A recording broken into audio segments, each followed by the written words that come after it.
Here's a trick that will cut 80% off your tech learning curve, even if you're over 40. And what's crazy? It has nothing to do with being tech savvy. Let me explain.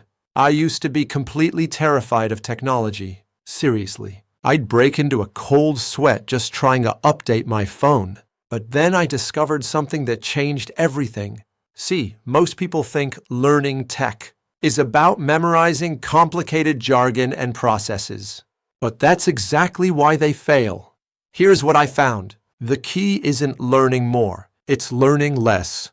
Let me show you what I mean. I developed a method called tech mapping that breaks down any digital skill into just 3 to 5 core patterns. Once you get these patterns, everything else falls into place automatically. And the results? Mind-blowing. I went from barely being able to attach a file to becoming a digital marketing expert in 90 days.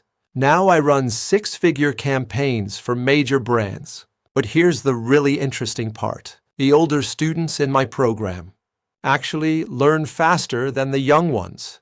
Why?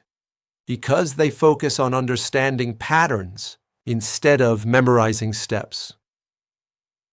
One of my students, Mike, was 52 and couldn't figure out Facebook. Using this method, he now runs the social media strategy for a Fortune 500 company. Think about it. How would your career change if you could master any tech skill in just 90 days? The question isn't whether you're too old. It's whether you're ready to learn the smart way.